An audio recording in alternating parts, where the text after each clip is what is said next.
Senate Democrats blocked a vote on a clean government funding piece of legislation. Senator Shelby and I put forward legislation that could pass the Senate easily and keep the government open. We were ready to avoid a shutdown, get urgent relief to Louisiana, help vetted Afghans who helped America, and continue supporting Israel's Iron Dome, which saves innocent lives. Senate Republicans were ready, and House Democratic leaders say they'll act on whatever CR we send them. But Democrats blocked the Senate from even considering our legislation. Instead, the Democratic leader held a vote that he knew would fail on a bill he knew was a non-starter. Game playing instead of governing. So look, Mr. President, for more than 2 months, Republicans have explained that the unified Democratic Party government will not get bipartisan support for a debt limit hike while they write a partisan taxing and spending spree behind closed doors. It's as simple as that. Bipartisanship isn't a light switch that Democrats can switch on when they need to borrow money and flip off when they want to spend money. If Democrats want to use fast-track, party-line procedures to ram through trillions more in inflationary socialism, they'll have to use the same tools to handle the debt limit. They've known this for more than 2 months. I made it perfectly clear 2 months ago. The debt suspension that expired in August covered all the debt that had been actually accumulated by that date. Let me say that again. The debt suspension that expired in August covered all the debt that had been accumulated by that date. This is an argument not about the past, but about the future, a future that Democrats have willfully decided they want to own on a party line basis. There's no constant tradition that says one-party governments get bipartisan help with the debt limit. That's been said over and over by the press, by the Democrats. Let me make it clear. There's no constant tradition that says one-party governments get bipartisan help with the debt limit. Just between 2003 and 2010, there were five occasions when the party in power had to get a debt limit hike through the Senate by themselves, 5 times. Interestingly enough, then Senators Biden and Schumer voted no on raising the debt limit under President Bush 43 and made the united Republican government do it by themselves. So look, it's time for our Democratic colleagues to stop dragging their heels and get moving. They've had more than 2 months to accept it. Secretary Yellen just announced a new estimate that action on the debt limit may be necessary as early as October the 18th. Democrats will need to handle the debt limit before then. But Democrats in Congress don't seem to be acting with any urgency.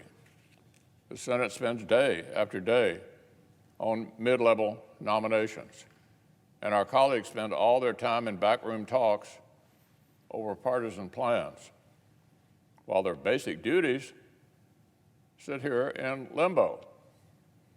So far, Democrats' partisan ambitions have taken precedence over basic governance.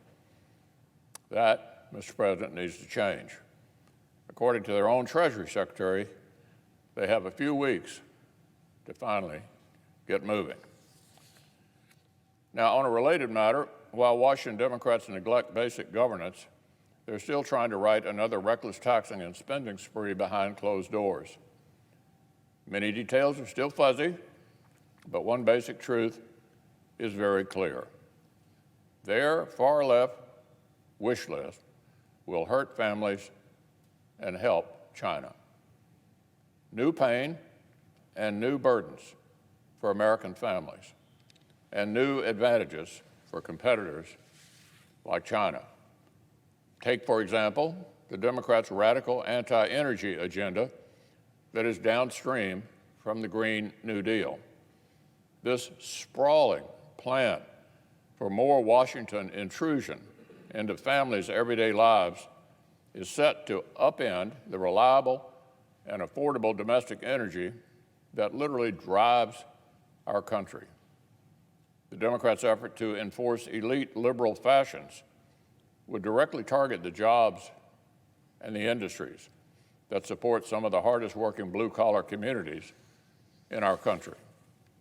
Some families would lose their livelihoods altogether. Many more would face higher heating bills, higher electric bills, and higher prices to put gas in their cars. Democrats want to tear a big hole in America's wallets, right where they can least afford it. Right now, as we speak, many of our allies in Europe are preparing for major energy disruption this coming winter. Here are a few recent headlines. Europeans brace for hard winter as energy price surge hits households. Empty shelves, gasoline shortages, and sky-high energy prices. Britain is facing a difficult winter.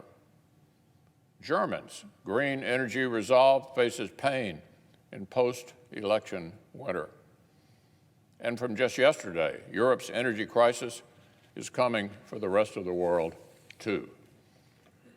This is no time for America to declare war on our own independence, on the affordable forms of energy that power our country. The West of the world is battering down the hatches for a global natural gas crunch that could leave entire countries rationing winter heat.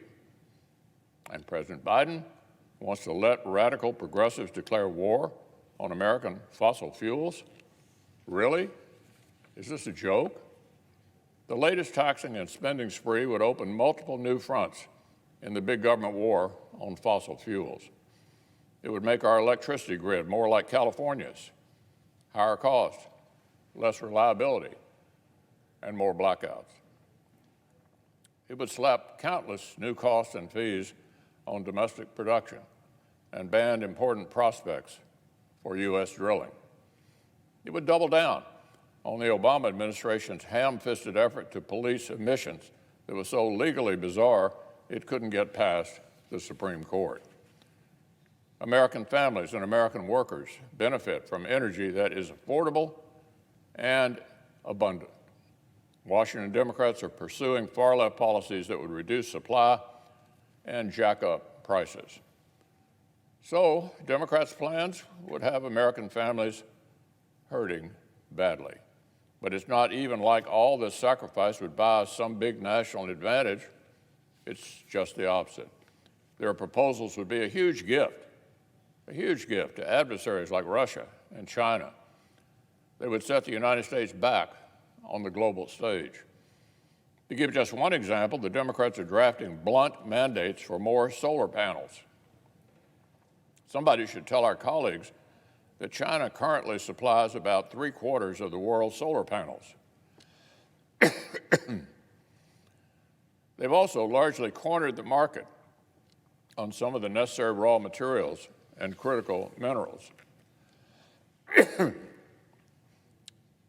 So look, if we're going to borrow money from China to send a windfall right back to Chinese miners and manufacturers, is that the master plan? I'm not sure any of these ideas have received more than 5 minutes of thought. But in a matter of days, they want to turn all these harebrained schemes actually into law. And the Chinese solar bailout is just one example. Look at the big picture. Let's look at the big picture. Countries that wish us harm will be thrilled to see America make ourselves less competitive and more reliant on imports.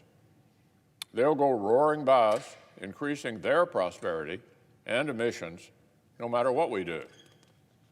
Hurt families, helps China. A war on American energy just as the rest of the world is stealing for shortages. This is just one piece of the Democrats' reckless taxing and spending spree.